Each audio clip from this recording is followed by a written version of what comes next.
Shalom, shalom, shalom. Pour ceux qui sont déjà connectés, pour ceux qui vont se connecter.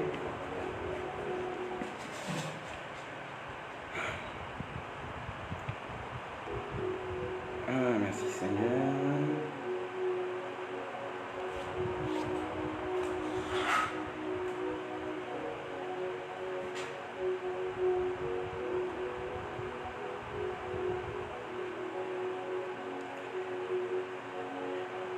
Tu es Dieu, l'unique, le véritable Dieu.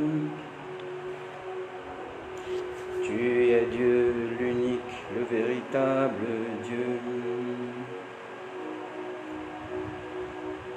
Shalom, shalom à tous ceux qui sont déjà connectés, qui s'apprêtent à se connecter.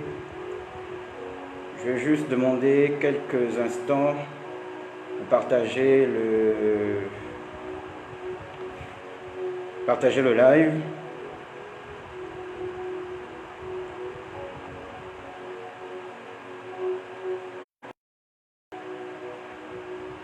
Juste quelques instants pour partager le live, que d'autres personnes puissent également profiter de ces instants.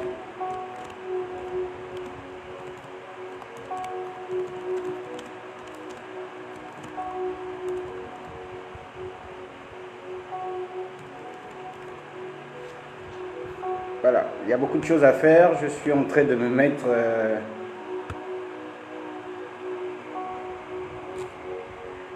Voilà. Donc permettez-moi juste de partager le live, également sur certains groupes.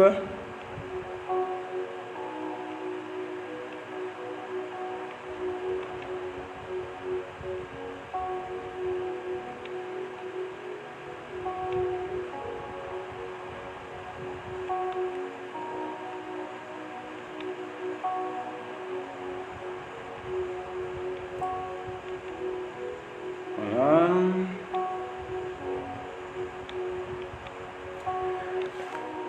Shalom, shalom à tous. Je vous souhaite la bienvenue à ce partage que nous avons tous les dimanches soirs. Ce partage qui est dénommé la trompette de la repentance. Juste quelques minutes encore, le temps de partager encore à quelques groupes. Si mon ordinateur fait des siennes, nous allons aller ainsi. Voilà, je suis l'évangéliste Patrick Gervais-Guémakassa de la mission d'évangélisation Parole de Feu et son église La Restauration. Nous sommes une toute jeune communauté chrétienne évangélique. Nous sommes du côté de Libreville au Gabon. Et tous les dimanches soirs, à partir de 20h, j'ai cette rencontre, ou du moins ce partage que je fais, qui est intitulé la trompette de la repentance, qui a pour objectif de ramener les cœurs véritablement à Dieu. De ramener les cœurs à Dieu, de permettre à ce que chacun puisse véritablement regarder à nouveau vers Dieu seul, et non pas d'abord sur ce que Dieu donne. C'est cela notre objectif. Dernière, nous avons commencé un enseignement sur les temps de la fin. Nous allons nous laisser conduire par le Seigneur le temps qu'il faudra pour cet enseignement-là. Voilà, j'ai encore plein de choses, notamment la mise en place. Il y a plein de choses que je suis en train de faire. Voilà, tout est en train de se mettre en place. Permettez-moi rapidement un petit cantique. Laisser le temps à certaines personnes de se connecter également. Je suis un piètre chantre, mais je veux donner un cantique à l'Éternel, notre Dieu, à Jésus-Christ, avant de donner ces moments. Que le Seigneur m'aide et vraiment qu'au travers de ce cantique, je puisse faire monter une louange à Dieu pour qu'il puisse la recevoir vraiment comme un parfum de bonne odeur. Abrite-moi sous tes ailes, couvre-moi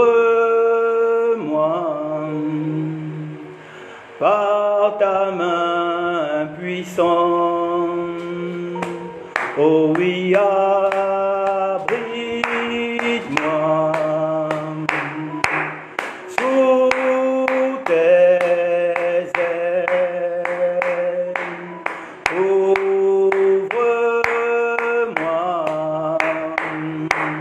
par ta main puissante. Même si les océans se déchaînent, je les traverserai avec toi, Yahweh. Père, tu domines les tempêtes. Je suis tranquille, car tu es là. Car je suis tranquille, car tu es là. Même si les océans se déchaînent, je les traverserai avec toi, Yahweh. Père, tu domines les tempêtes. Je suis tranquille, car tu es là. Car je suis tranquille, car tu es là. En Jésus seul, je me confie. Il me donne force, calme et puissance. Même si les océans se déchaînent, je les traverserai avec toi, Yahweh. Père, tu domines les tempêtes. Je suis tranquille, car tu es là. Car je suis tranquille, car tu es là. C'est un petit cantique que je voulais donner à l'Éternel, le Dieu d'Abraham, d'Isaac et d'Israël, que je voulais donner à Jésus, notre Seigneur et Sauveur personnel, avant de commencer ce moment. Je veux prier et lancer ces moments, les recommander entre les mains de Dieu. Éternel Dieu de gloire, je m'en vais te rendre grâce, te bénir pour tout ce que tu permets ce soir. Merci Père de gloire pour ta main qui nous touche déjà, mon Père et mon Roi, car tu veux nous conduire, mon Père, dans la connaissance de ta parole pour que nous puissions marcher selon la volonté parfaite qui est tienne. Éclaire-nous, Père de gloire, au travers de ces enseignements et puisses-tu, Père, donner véritablement ta connaissance à chacun de nous pour que nous ne soyons plus, Père de gloire, menés dans tous vents et doctrines comme des personnes qui ne te connaissent pas. Seigneur, je te prie maintenant de te manifester pleinement, que tout soit fait selon ta volonté. Je ramène maintenant captive à l'obéissance de ta présence tout ce qui se meut dans l'atmosphère aérienne, dans l'atmosphère terrestre et même sous la terre, Père, que toi seul tu vis et règnes, et ce pour la gloire de toi et de toi seul. Que ton règne vienne dès cet instant, Père de gloire, en ce lieu et dans toutes les habitations de ces personnes qui vont suivre, Père éternel, ce partage, que tu puisses te manifester pleinement et que la gloire ne te revienne qu'à toi seul, au nom de Jésus. Amen. Ce soir, je voudrais continuer les enseignements que j'ai commencés la semaine dernière, qui parlent des vérités sur les temps de la fin. Les vérités sur les temps de la fin, la deuxième partie, je veux parler notamment des révélations de l'apôtre Paul et donner la compréhension de ce qu'on appelle le mystère de l'iniquité. Je vais d'abord vous dire qu'il y a beaucoup de distractions en ce moment au Gabon. Nous sommes distraits par tout ce que fait le gouvernement. Nous sommes distraits par les bagarres entre hommes de Dieu de manière interposée sur les réseaux sociaux. Nous sommes distraits par beaucoup de choses qui nous empêchent de rester connectés avec le ciel et de voir venir ce qui est en train de venir et nous préparer à ce qui est en train de venir. Si nous passons notre temps a dit ceci, à nous battre parce que certains ne sont pas d'accord avec ce que certaines personnes ont dit, à nous battre parce qu'un père a dit quelque chose, un fils est venu dire quelque chose par rapport à ce que le père a dit. Les pères et les fils, entre les pères et les fils, on ne va arriver nulle part. Nous devons nous concentrer, regarder à Christ et regarder vers le ciel, car c'est de là que va venir un événement très très important. Mais il y aura une manifestation sur la terre avant que cet événement n'ait lieu. Et nous devons pour ne pas tomber dans la distraction, tomber dans des choses qui sont contraires à la volonté de Dieu. En janvier, j'ai eu une vision sur l'état du Gabon, où j'avais vu le Gabon était en état de siège au mois de janvier. J'avais fait un appel à la prière pour le Gabon sur Facebook, que j'avais appelé les temps Jéhu, et parce que j'avais été conduit par le Saint-Esprit. Mais comme je ne suis pas une autorité spirituelle dans ce pays, très peu de personnes ont suivi, je ne sais pas, mais je suppose qu'il y a des gens qui ont eu également des visions sur le Gabon qui ont commencé à prier. Nous avons prié depuis janvier par rapport à ce que nous avons vu, que le Seigneur nous a fait la grâce de nous révéler par rapport à ce qui devait arriver au Gabon. Et nous voyons plein de choses en train de se passer. Et des visions sont encore données à plusieurs personnes. Le plus important n'est pas de donner une vision, mais de savoir que nous devons prier. Même sans vision, nous avons besoin de prier pour cette nation. Nous n'avons pas besoin de vision ni de prophétie pour fléchir les genoux et prier pour le Gabon. À la vue de tout ce qui se passe, nous devons comprendre que nous devons prier pour cette nation. Si nous aimons vraiment cette nation, nous devons prier. Si nous aimons vraiment cette nation, nous devons prier. Même si nous disons que ça n'engage que les chrétiens, ça n'engage que le gouvernement, ça n'engage que ceci, cela. Parce que nous habitons dans le Gabon, nous devons prier pour cette nation, car si cette nation va sur une voie qui n'est pas celle de Dieu, c'est toute la population qui va en pâtir, y compris ces personnes qui disent qu'elles ne sont pas intéressées par ce qui se passe. Faisons attention, prions pour le Gabon. C'était juste une parenthèse. Je veux, comme c'est un enseignement, je veux revenir à ce que j'ai dit déjà la semaine dernière. Et comme c'est un enseignement, je serai obligé de lire parce que ce n'est pas une prédication. La prédication, elle vient pour proclamer des choses. Mais l'enseignement vient pour expliquer les choses, pour nous amener à mieux comprendre. La parole de Dieu dit que c'est par défaut, je parle par défaut de connaissance que le peuple de Dieu périt. Faute de connaissance, le peuple de Dieu périt. La connaissance, on ne peut l'avoir que par les enseignements. Et les enseignements de la parole de Dieu. Si nous ne faisons que prêcher sans enseigner le peuple, le peuple va juste suivre le mouvement de la prédication, mais n'aura pas de connaissance par rapport aux Écritures. Alors que nous avons besoin de cette connaissance-là pour marcher véritablement selon la volonté de Dieu, et par les enseignements que nous recevons, par la connaissance que nous recevons au travers de ces enseignements. Je disais que j'ai commencé depuis la semaine dernière des enseignements sur les temps de la fin.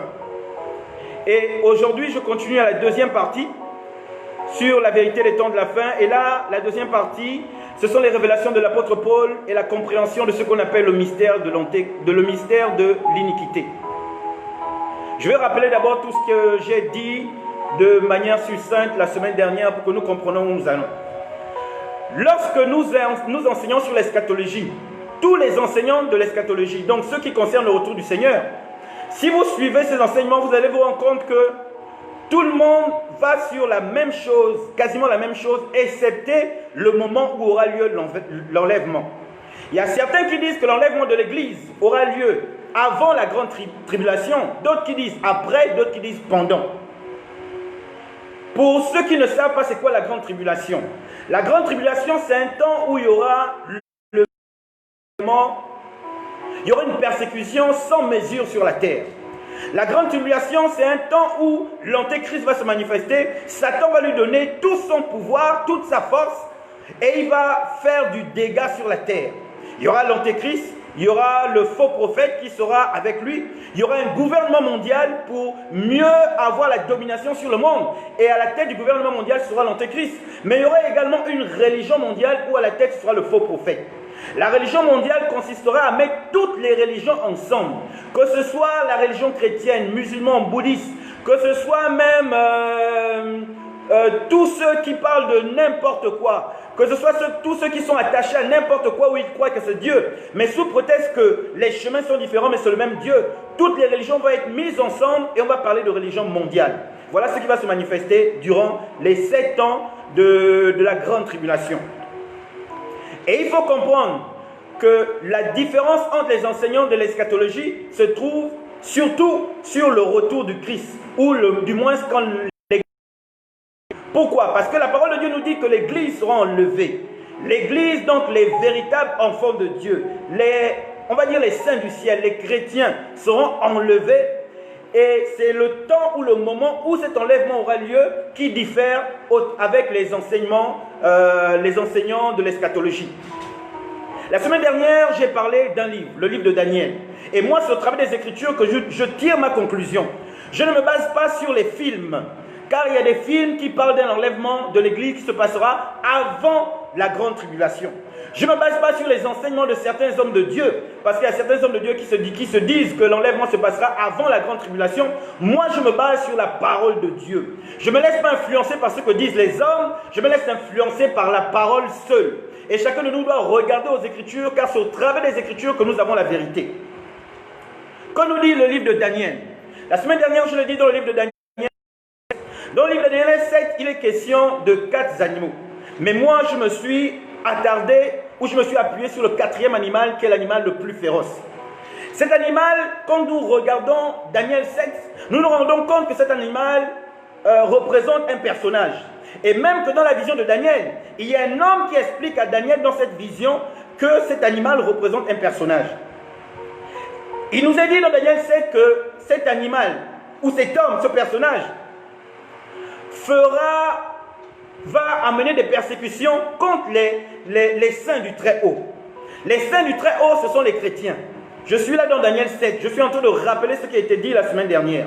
Les saints Daniel, dans sa vision, dans Daniel 7, il nous dit qu'il a vu un animal qui faisait du désordre sur la terre et qui persécutait les saints du Très-Haut. Les saints du Très-Haut, je répète, ce sont les chrétiens. Et ce personnage va également chercher à changer les temps et la loi de Dieu. Il va chercher à changer les temps et la loi de Dieu sans pouvoir la changer. Pourquoi? Parce que la parole de Dieu est formelle. La parole de Dieu ne changera pas. Qu'importe les temps qui vont passer, qu'importe ce que les hommes vont dire, la parole de Dieu ne change pas. Donc, ce personnage va essayer de changer la parole. Il va essayer de changer la loi de Dieu. Et je le disais déjà la semaine dernière, que quand nous regardons les commandements qui ont été écrits par la main de Dieu sur les tablettes et qui ont été donnés à Moïse, il y a 2 commandements qui tendent à être effacés. Ils sont effacés par les hommes, mais pas par Dieu. Il y a le commandement d'abord qui parle de l'idolâtrie. Le Seigneur a interdit l'idolâtrie, mais nous voyons que dans une certaine religion, qui se dit religion chrétienne, il faut le dire, il y a toujours l'idolâtrie. Ils sont dans le faux, parce qu'ils ne sont pas vrais dans ce qu'ils font. L'idolâtrie n'est pas de Dieu, car Dieu interdit l'idolâtrie. Mais certaines personnes continuent à être des idolâtres et ils disent qu'ils appartiennent à Christ. On ne peut pas appartenir à Christ et être idolâtre, c'est impossible. Dieu ne se mélange pas avec les idoles. Donc si on se mélange, si on est dans l'idolâtrie, on n'est plus avec Christ. Christ veut que nous l'appartenons en une partie l'idolâtrie, une partie le désordre. Non. Lorsqu'on est à Jésus, on est entièrement à Jésus. On ne s'attache pas à l'idolâtrie. Il y a une certaine église qui continue à se mettre dans l'idolâtrie. Premièrement. Deuxièmement, il y a le jour du sabbat également qui n'est plus respecté. Le sabbat, selon que le Seigneur l'a révélé, c'est le 7e jour. Le 7e jour, selon le calendrier hébreu, c'est le samedi et non pas le dimanche. Le 7e jour, selon le calendrier hébreu, c'est le samedi et non pas le dimanche. Jésus n'a pas annulé le sabbat. Jésus n'a jamais dit que le sabbat, on doit le remplacer par le premier jour.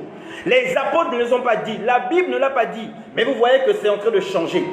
Comme si ça ne suffisait pas. Aujourd'hui, il y a encore plusieurs lois qui tentent à être changées, les lois de Dieu. Notamment, aujourd'hui, il y a l'impudicité qui est, pas l'impudicité, il y a l'homosexualité qui est maintenant mise en avant.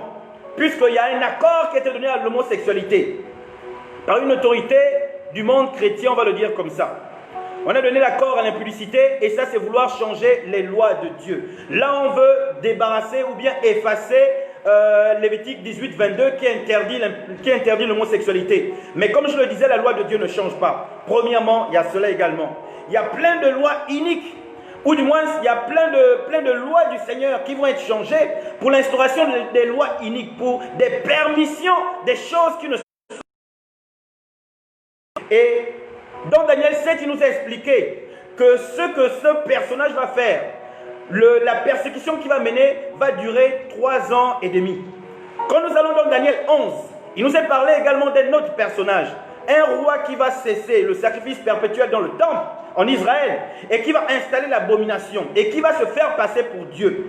Et dans Daniel 12 également, il nous a expliqué que ce temps-là va mettre 3 ans et demi. Quand on voit 3 ans et demi à 2 reprises, ça fait 7 ans. La persécution, ou du moins la grande tribulation qui sera marquée par ces événements, va durer 7 ans. Et je disais également, la semaine dernière, en regardant dans le livre de Matthieu, dans le livre de Matthieu, il s'agit de Matthieu 24 où le Seigneur lui-même parle de la fin des temps. Les apôtres sont venus demander au Seigneur les signes de son avènement. Ils sont venus poser des questions au Seigneur sur les signes de son retour. Il s'agit du retour de Jésus. Le Seigneur a d'abord attiré l'attention des apôtres sur les faux prophètes. Il a attiré l'attention des apôtres sur les faux Christ. Il a demandé aux apôtres, quand il parlait aux apôtres, il parlait aux chrétiens en général, les disciples en général, que le temps de son avènement, il y aura des faux prophètes, il y aura des faux Christ et il y aura des faux pasteurs. Il demande de ne pas se laisser séduire. Le Seigneur a d'abord attiré l'attention sur cela. Et après, il parle d'une persécution qui va se manifester. Et il dit que cette persécution va se manifester. Il recommande de fuir vers les montagnes. Certaines personnes qui ont étudié Matthieu 24 disent que lorsque le Seigneur parle de fuir vers les montagnes, il parle des persécutions qui sont déjà passées. Or, Jésus n'enseigne pas n'importe comment. Il a donné cet enseignement parce qu'il y a des personnes les apôtres sont venus lui demander quels seront les signes de ton avènement. Et le signe de l'avènement du Seigneur, il le donne au travers de Matthieu 24. Il parle justement de tout ce que j'ai déjà énoncé. Et le Seigneur a clairement dit que quand vous allez voir l'abomination dans le temple, il faut aller vers les montagnes. Il a averti qu'il faut fuir. Pourquoi il dit qu'il faut fuir? Ça veut dire qu'il y aura la persécution. Et si le Seigneur parle de persécution, il demande de fuir. Ça veut dire que les chrétiens vont vivre la persécution. Et après avoir parlé de la persécution, il parle également en disant clairement qu'il y aura un moment où un sera enlevé, pas. Deux personnes seront au champ, une personne sera enlevée et l'autre pas. Pourquoi il le dit? Parce qu'il nous parle déjà de l'enlèvement à ce moment même. Et à la lumière des Écritures, à la lumière de Matthieu, de Daniel 7 et de Matthieu 24, nous voyons qu'ils parlent tous d'une oppression.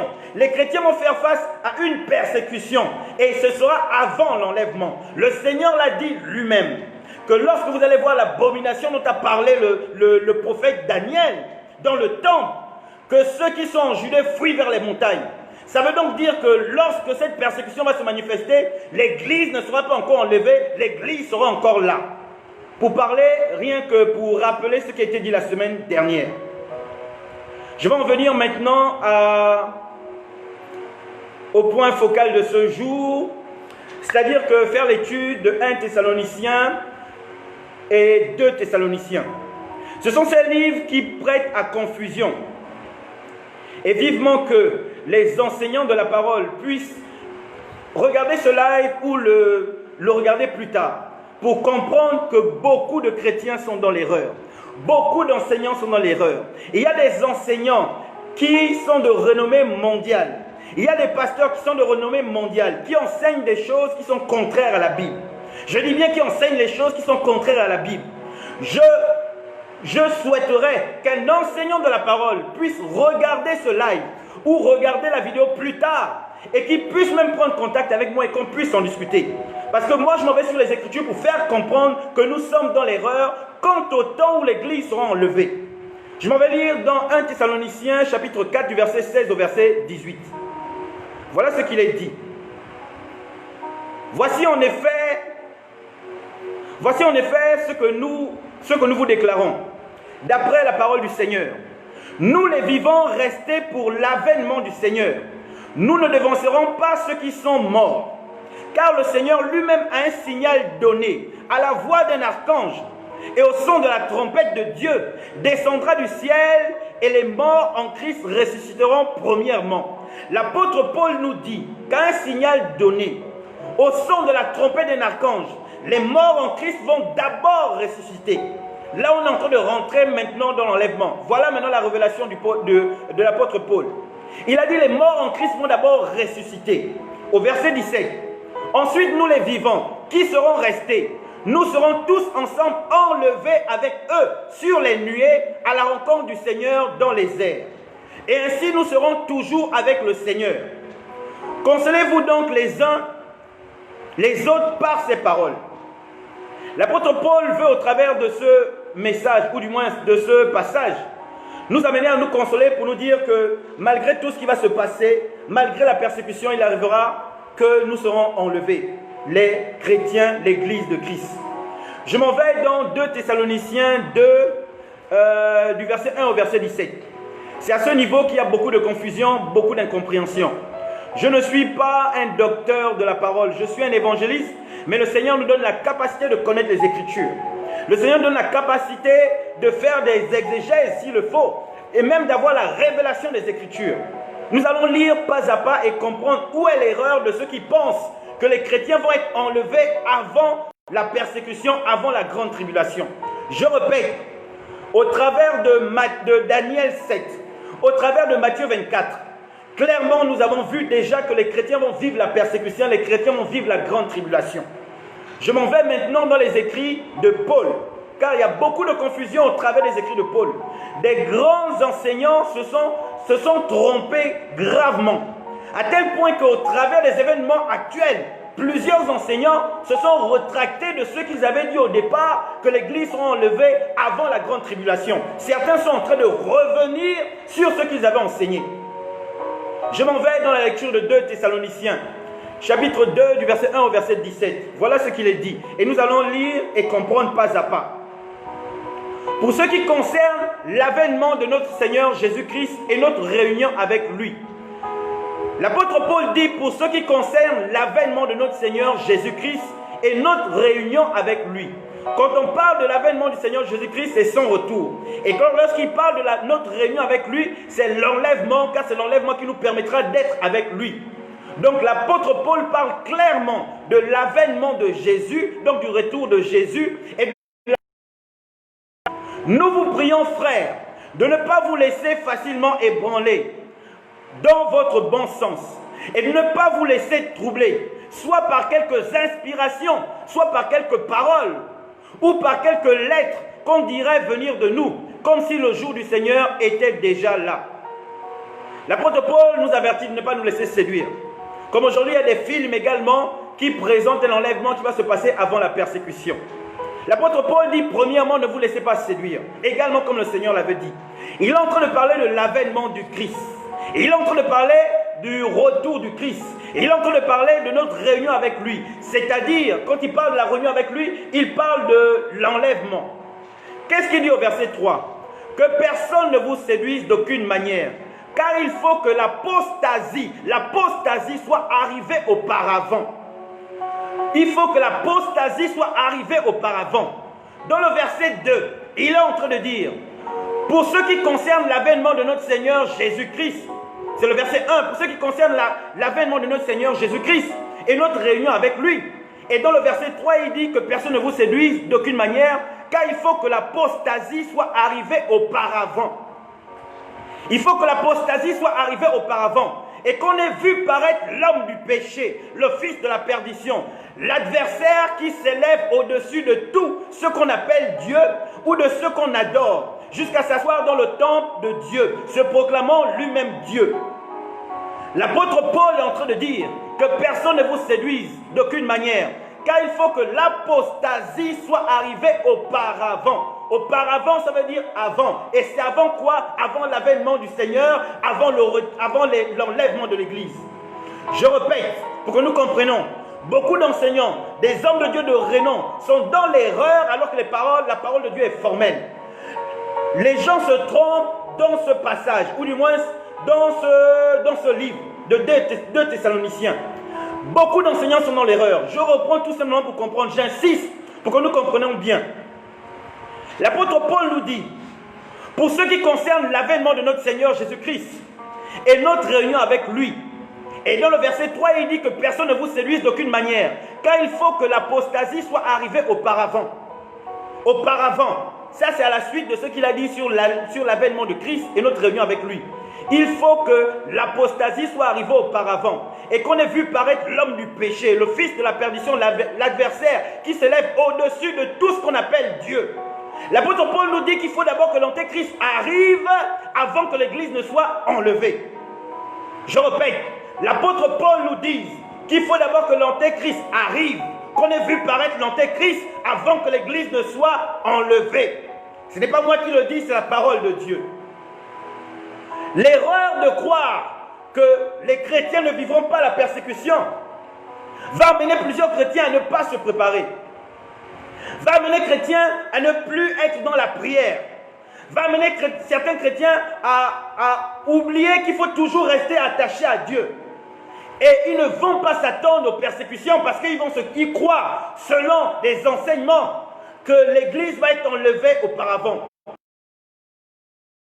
Ne sera pas enlevée avant l'apparition de l'Antéchrist. L'Église ne sera pas enlevée avant la grande tribulation. Et nous l'avons lu là, dans les écrits de Paul. Je reprends et je vais continuer. Il a dit au verset 1 de 2 Thessaloniciens 2 Thessaloniciens 2. Pour ce qui concerne l'avènement de notre Seigneur Jésus-Christ et notre réunion avec lui, pour ce qui concerne l'avènement de notre Seigneur Jésus-Christ et notre réunion avec lui, j'insiste pour que nous comprenions. Et au verset 3, il dit que personne ne vous séduise d'aucune manière, car il faut que l'apostasie soit arrivée auparavant et qu'on ait vu paraître l'homme du péché. Cela est clair. L'Antéchrist peut d'abord se manifester. Donc, chrétiens, si nous ne nous préparons pas à la grande tribulation, plusieurs seront surpris, plusieurs ne seront pas préparés et plusieurs vont même accepter l'Antéchrist parce qu'ils ne seront pas préparés. Et il y aura également, selon certains dires, ça je n'ai pas encore eu la révélation, je ne l'ai pas lu dans la parole de Dieu, il y aura un faux enlèvement avant la persécution. Il y aura un faux enlèvement qui fera croire que c'est Christ qui est revenu. Voilà pourquoi le Seigneur a dit qu'il y aura des faux Christ. Vous entendrez que je suis à tel endroit, n'y allez pas. Il nous a déjà avertis. Et nous devons faire très attention. Je m'avais au verset 5. Ne vous souvenez-vous pas que je vous disais ces choses lorsque j'étais encore chez vous? Et maintenant, vous savez ce qui le retient afin qu'il ne paraisse qu'en son temps. Voilà encore l'erreur. Il est dit ici, et maintenant vous savez ce qui le retient afin qu'il ne paraisse qu'en son temps. Car le mystère de l'iniquité agit déjà. Il faut seulement que celui qui le retient encore ait disparu. Beaucoup d'enseignants pensent à ce niveau qu'il s'agit de l'Église. Que l'Église doit d'abord disparaître pour que l'Antéchrist paraisse. C'est faux. Ce n'est pas l'Église qui doit disparaître. Puisque au verset 3, il a clairement dit, il faut d'abord, avant l'enlèvement, que l'homme du péché paraisse. Il faut d'abord que l'adversaire qui s'élève au-dessus de tous, ce qu'on appelle Dieu, de tout ce qu'on adore, jusqu'à s'asseoir dans le temple, il faut d'abord qu'il paraisse avant que l'Église ne soit enlevée. Il ne peut pas le dire au verset 3 et au verset 7, il vient se contredire. Non. L'apôtre Paul a été clair. Il a dit qu'il faut d'abord que l'Antéchrist apparaisse pour que l'Église soit enlevée. Au verset 7, il est en train de dire le mystère de l'iniquité agit déjà. Il faut seulement que celui qui le retient encore ait disparu. Pour comprendre maintenant de quoi il s'agit, il faut comprendre c'est quoi le mystère de l'iniquité. Et je vais avancer pour que nous comprenions c'est quoi le mystère de l'iniquité. Le mot iniquité signifie déjà injustice, extrême et flagrante. Lorsqu'on entend iniquité, ça veut dire injustice extrême et flagrante. C'est le contraire de l'équité, qui est la justice.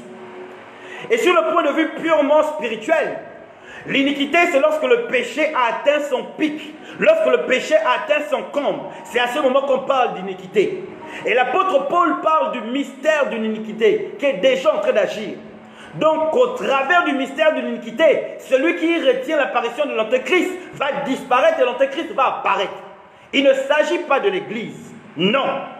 Il s'agit de l'Esprit de Dieu. J'avance pour que nous comprenions. Le mystère de l'iniquité, comme je le disais tout à l'heure, c'est lorsque le péché atteint, l'iniquité c'est lorsque le péché atteint son comble. Et le mystère de l'iniquité, c'est le fait qu'à cause du péché, l'Esprit de Dieu se retire. C'est ça l'iniquité. Lorsque quelqu'un vit dans le péché régulièrement, il atteint le niveau de l'iniquité. Et à cause de l'iniquité, l'Esprit de Dieu se retire complètement. Et là, Satan devient maître de cette personne. Et là, Satan devient maître de cette personne. Lorsque nous vivons régulièrement dans le péché sans se repentir, on atteint un pic du péché, ce qu'on appelle l'iniquité. Et Satan sait très bien qu'à cause du péché, lorsque le péché atteint son pic, lorsqu'on atteint le niveau de l'iniquité, l'Esprit de Dieu se retire et il devient maître. Voilà pourquoi il pousse plusieurs au péché. Voilà pourquoi les adeptes de Satan, justement, caressent le péché. Voilà pourquoi également, certaines personnes qui se sont introduites dans l'église ne parlent plus du péché, parce qu'ils sont conduits par un esprit d'égarement, qui est l'esprit de Satan, qui veut que les chrétiens continuent à pécher, qu'il n'y ait plus de différence entre le chrétien et le monde. Le péché, il est manifeste dans le monde, pas dans la maison de Dieu. Il est censé ne pas être manifeste dans la maison de Dieu, parce que les enfants de Dieu ne pêchent pas. Mais pourtant, nous amenons de plus en plus les enfants de Dieu à pécher. Quand je dis nous, c'est parce que je parle là des serviteurs de Dieu. Notamment ceux qui ne parlent pas du péché, ceux qui caressent le péché, ceux qui amènent à la tolérance du péché. Ceux-là sont en train d'emmener les enfants de Dieu à entrer dans ce qu'on appelle l'iniquité. Et à cause de l'iniquité, l'Esprit de Dieu va se retirer. Quand nous regardons les Écritures, nous voyons la manifestation de l'iniquité dans la parole de Dieu. Lorsqu'il y a eu le déluge, c'était à cause de l'iniquité. La Bible nous dit qu'au temps du déluge, justement, au temps de Noé, il y avait le mal partout sur la terre. Le mal était répandu sur la terre. Les hommes avaient des cœurs mauvais. Et à cause de cela, Dieu a décidé de frapper. Dieu a décidé de détruire. Il devait détruire le péché en détruisant l'humanité. Quand en détruisant ces hommes qui étaient dans le péché devait également disparaître. Je répète, le Seigneur a décidé de détruire les pécheurs parce qu'en détruisant les pécheurs par le déluge, le péché devait également disparaître. Et lorsque le Seigneur Jésus évoque cela dans Matthieu 24, il nous avertit, il nous demande de faire très attention. Il nous dit clairement que les temps de la fin seront comme les temps de Noé. Ça veut dire quoi? Beaucoup de gens n'ont pas compris. Durant le temps de Noé, il y avait le péché. Noé vivait au milieu de ce péché-là. Noé a trouvé grâce aux yeux de Dieu. Mais il vivait dans une génération pécheresse. Il vivait autour de ces personnes qui étaient dans le péché. Et à cause du péché, le Seigneur a décidé de frapper par le déluge. L'arche devait sauver Noé, non pas du mal, non pas du péché, non pas de la méchanceté des hommes, mais l'arche devait sauver Noé de la sanction de Dieu au travers du déluge. Beaucoup aujourd'hui croient que l'enlèvement va nous sauver de la persécution, nous chrétiens. Non, l'enlèvement va nous sauver de la sanction que Dieu va manifester. Pourquoi? Parce qu'à un moment donné, des 7 ans de la grande tribulation, vers la fin, le Seigneur va frapper. Car il y aura des épidémies qui vont venir justement de Dieu lui-même. Au travers des 7 trompettes, il y aura des fléaux qui vont être manifestés sur la terre pour sanctionner tous ceux qui ont vécu dans le péché. Et les chrétiens seront déjà enlevés. Voilà pourquoi le Seigneur va manifester ces fléaux-là. Les chrétiens ne vont pas être enlevés pour échapper à la sanction, pour échapper aux tribulations. Non, les chrétiens vont être enlevés pour échapper à la sanction de Dieu. Et c'est ça justement le mystère de l'iniquité. Il faut qu'il y ait le péché pour que la gloire, l'Esprit de Dieu se retire. Et là, Satan peut être maître. Et Dieu maintenant, pour détruire le péché, qu'est-ce qu'il fait? Il détruit les hommes. Nous voyons également par la destruction de Sodome et Gomorrhe. Le Seigneur a détruit Sodome et Gomorrhe à cause du péché. Le Seigneur a détruit Sodome et Gomorrhe à cause du péché. Lot vivait à Sodome. Lot vivait au milieu de ces personnes qui vivaient dans le péché. Lot vivait au milieu de la méchanceté qu'il y avait à Sodome et Gomorrhe. Lot vivait au milieu de ces personnes-là qui faisaient le désordre et qui étaient en désaccord avec Dieu. Lot a été sauvé, non pas de la méchanceté qu'il y avait à Sodome et Gomorrhe, mais Lot a été sauvé de la sanction que Dieu devait manifester au travers du feu qui devait tomber du ciel. Et tout ça, c'est quoi? C'est le mystère de l'iniquité. Lorsque le péché devient à son pic, Dieu est obligé de frapper. Nous avons également vu dans la parole de Dieu plusieurs défaites du peuple de Dieu. Plusieurs défaites à cause du péché. Ça veut dire que lorsque Jésus, ou du moins Dieu est avec son peuple, aucune armée étrangère, aucun ennemi ne peut détruire le peuple de Dieu.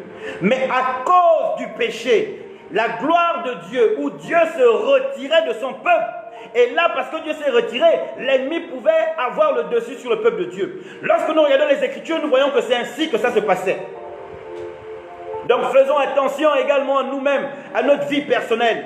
Lorsque nous marchons de plus en plus dans le péché, la gloire de Dieu se retire et nous sommes à la merci du diable. Nous pouvons tomber dans les ruses du malin, nous pouvons tomber dans sa stratégie et nous pouvons même aller à la mort à cause du péché. Le salaire du péché, c'est la mort, ce n'est pas pour rien que la parole nous le dit. Lorsque nous regardons dans le livre de 1 Samuel 1, au chapitre 1 Samuel 1, au verset 4. Non, au chapitre 4. Lorsque nous lisons 1 Samuel 1, au chapitre 4, nous allons voir que Israël avait mené une guerre contre les Philistins. Et durant cette guerre, bataille, les Philistins ont tué 400 personnes, 4000 personnes à Israël. Ils ont tué 4000 personnes. La deuxième bataille, ils ont tué 30 000 personnes. Mais ce qui s'est passé, c'est quoi? Israël, lorsqu'il était en combat avec les Philistins, lorsqu'ils ont été vaincus à la première bataille, ils sont allés chercher l'arche. Et l'arche est arrivée à avoir la victoire. Mais parce que les sacrificateurs étaient des pécheurs, parce que le père des sacrificateurs encourageait justement le péché de ses fils, parce qu'il ne les sanctionnait pas, la gloire de Dieu s'était, ou la présence de Dieu s'était éloignée de l'arche. Donc ils avaient l'arche, mais ils n'avaient pas la présence de Dieu. Ce qui sauve, ce n'est pas l'arche, mais c'est la présence de Dieu. Donc même si on a l'arche, mais on n'a plus la présence de Dieu, on n'est pas à l'abri, et là Satan va nous avoir. Et Israël a été battu. C'est la même chose aujourd'hui. Lorsque nous avons l'église de Dieu, sans la présence de Dieu, c'est Satan qui domine. Et ce qui éloigne la présence de Dieu de son église, c'est le péché. Ce qui éloigne la présence de Dieu d'un de ses enfants, c'est le péché. Lorsque nous vivons dans le péché, nous éloignons la présence de Dieu de nos vies et Satan peut faire ce qu'il veut avec nous. Faisons très attention, c'est le péché qui détruit.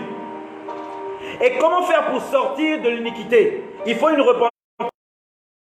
repentance sincère. S'il n'y a pas de repentance, comment Dieu fait pour détruire l'iniquité? Il détruit les sujets de l'iniquité. Je répète, pour sortir de l'iniquité, il faut une repentance sincère.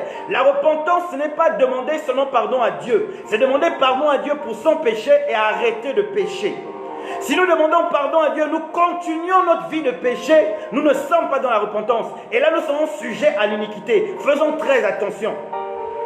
Et lorsque nous sommes sujets à l'iniquité, le diable peut faire de nous tout ce qu'il veut. Donc il faut se débarrasser du péché pour que la présence de Dieu demeure.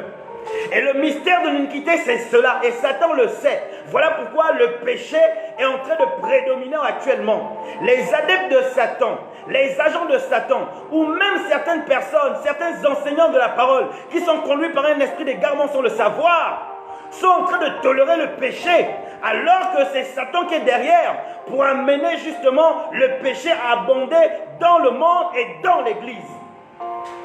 Et à cause de cela, l'Esprit de Dieu va s'éloigner. Et là, l'Antéchrist va se manifester. Lorsque le Seigneur a apparu, Jésus, lorsqu'il a commencé son ministère, Jean-Baptiste a commencé à prêcher la repentance. Pourquoi? Parce qu'il faut la repentance pour que Dieu se manifeste. Jean-Baptiste criait dans le désert, « Repentez-vous, car le royaume des cieux est proche. » C'était pour annoncer justement la manifestation de Christ.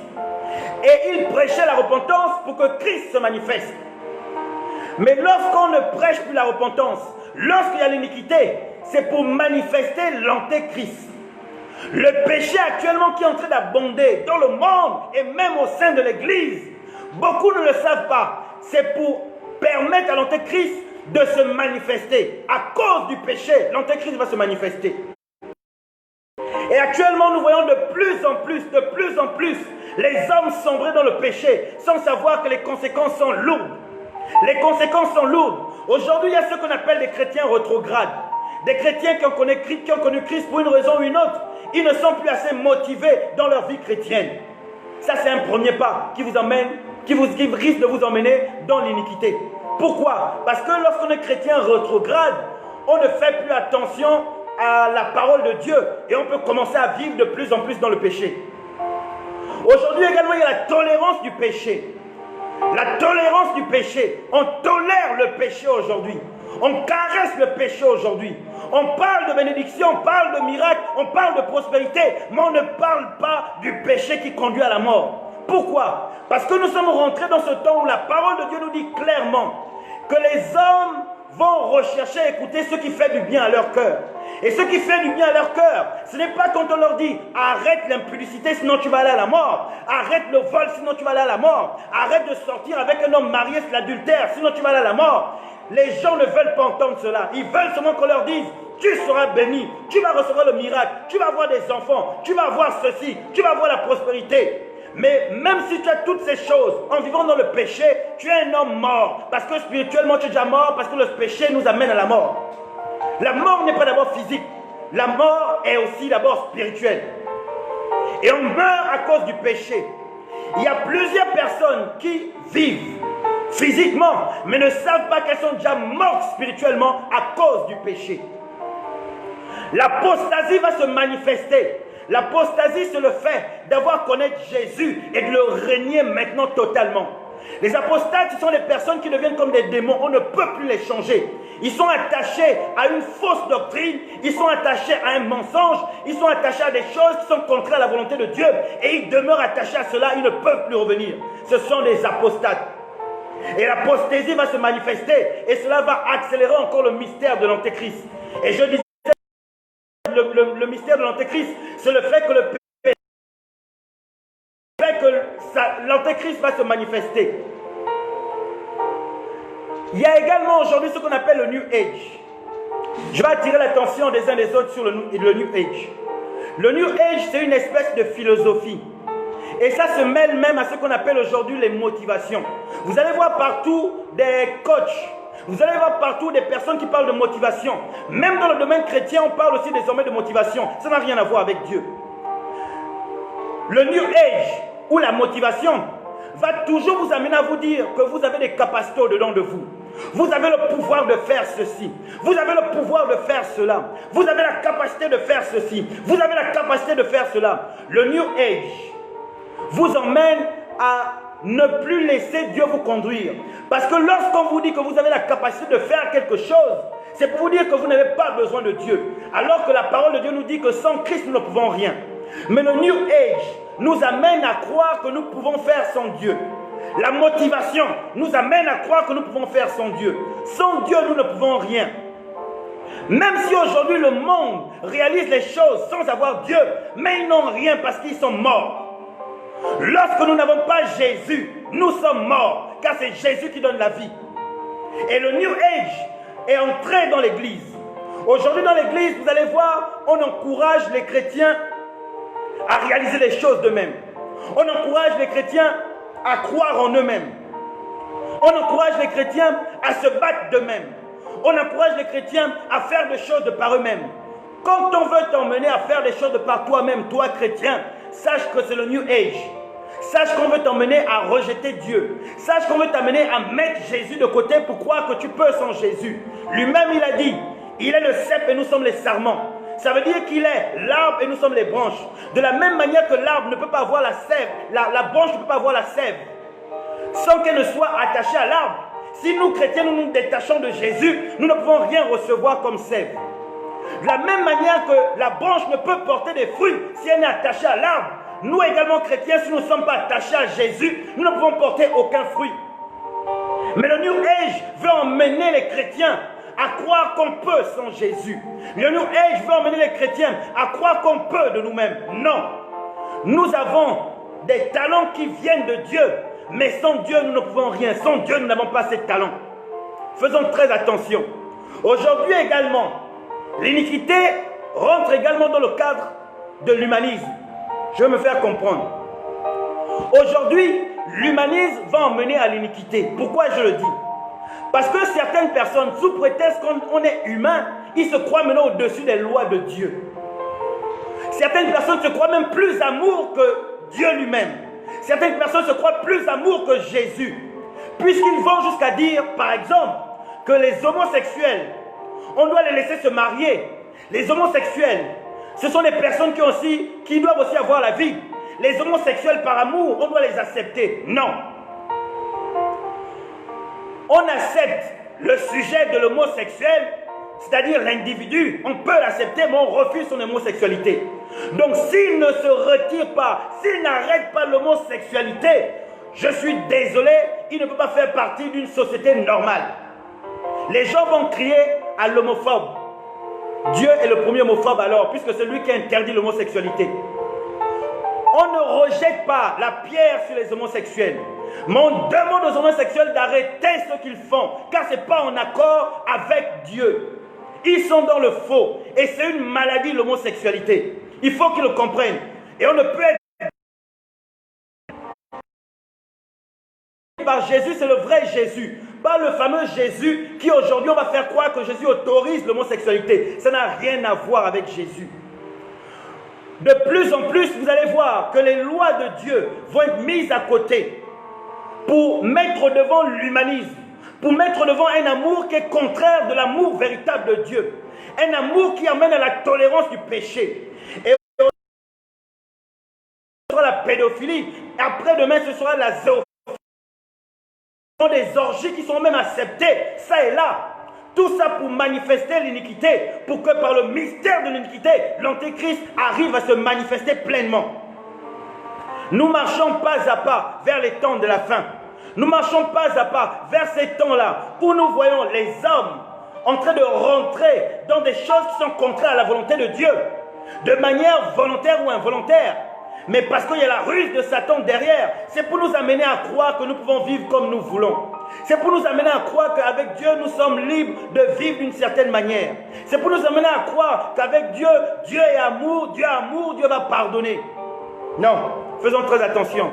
Quand on arrive au stade de l'iniquité, Dieu, qu'est-ce qu'il fait? S'il n'y a pas une repentance sincère, c'est-à-dire pardon et abandonner, Dieu frappe, Dieu détruit. Dieu est amour. Mais il n'a pas hésité à envoyer le déluge pour détruire le péché. Dieu est amour. Il n'a pas hésité à détruire Sodome et Gomorrhe pour détruire le péché. Dieu est amour. Il n'a pas hésité à faire mourir Saphira et Ananias. Pour ceux qui lisent la parole de Dieu, ils connaissent qui est Saphira et Ananias. C'était les premiers menteurs dans l'église de Christ. Dans l'église primitive, il y avait deux menteurs, Saphira et Ananias. Qu'est-ce qui s'est passé? Je raconte rapidement cette histoire pour que nous comprenions bien. Le Saint-Esprit était déjà pleinement manifesté à la Pentecôte. Voilà que les apôtres, avec tous ceux qui avaient autour d'eux, plusieurs personnes vendaient leurs biens, vendaient leurs terrains. Et ils allaient déposer l'argent aux pieds des apôtres qui le partageaient à tout le monde pour que personne ne manque de rien. À l'époque de l'église primitive, il n'y avait pas d'indigents. Parce que tout le monde avait quelque chose. Mais voilà que Ananias et Saphira sont allés vendre leur terrain. Ils ont gardé la moitié de l'argent.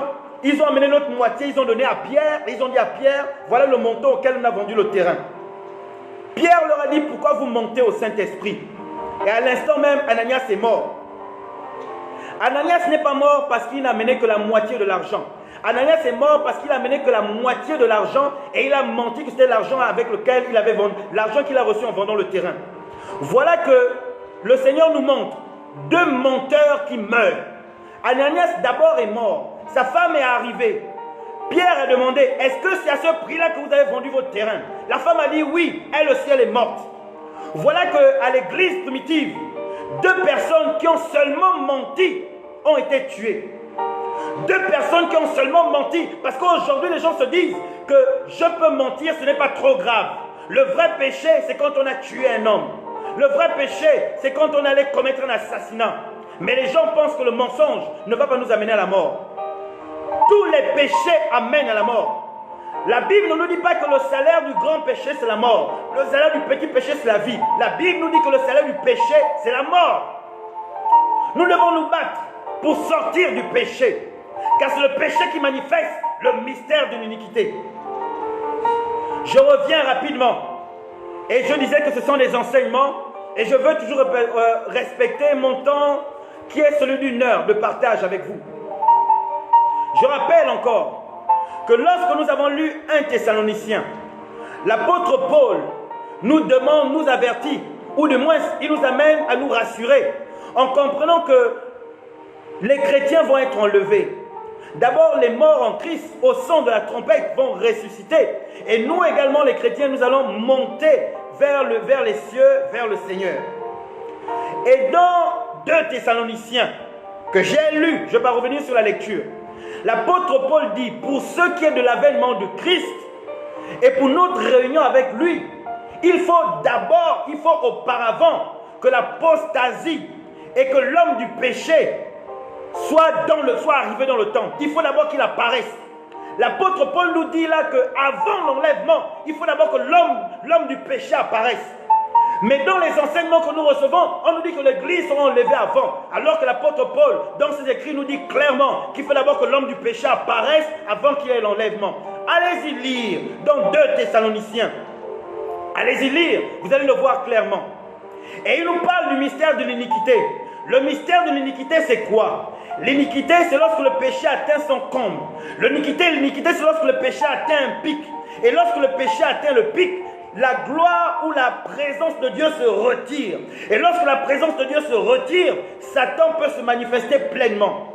Donc, à cause de l'iniquité, à cause du péché aujourd'hui dans l'église, l'Esprit de Dieu va se retirer petit à petit, petit à petit.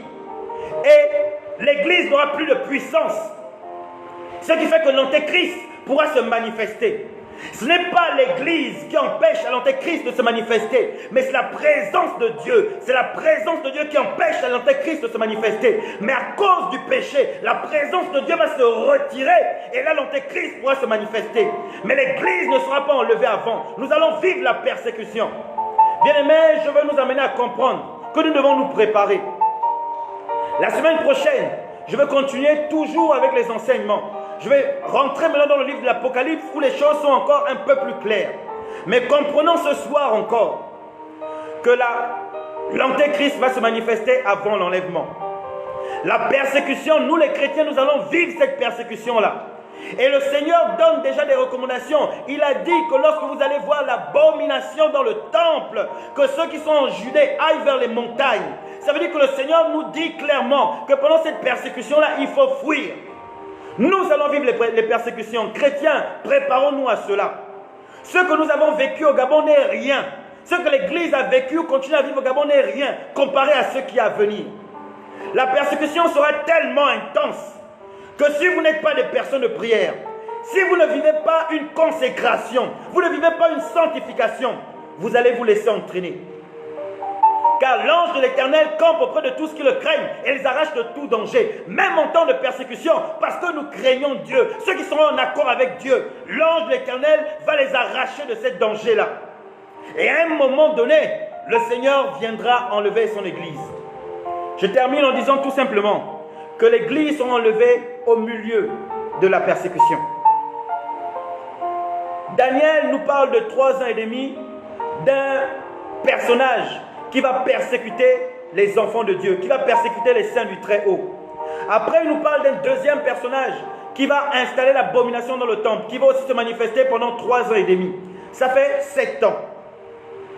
Et au travers des écrits de Paul, nous avons vu qu'il faut d'abord que ce personnage, qui est l'antéchrist, se manifeste avant que l'Église soit enlevée. Nous devons donc nous préparer justement à la manifestation de l'antéchrist. Nous devons nous préparer également pour être enlevés et pour être mis à l'abri quand la persécution va commencer. Ces enseignements que je suis en train de donner, cela n'a l'air de rien pour l'instant. Mais heureusement que sur Internet, des choses restent gravées. Et à un moment donné, les gens seront surpris. Surpris par la persécution, surpris par la manifestation de l'antéchrist. Et parce qu'ils n'auront pas été préparés, beaucoup vont même aller à la mort. Faisons attention, peuple de Dieu.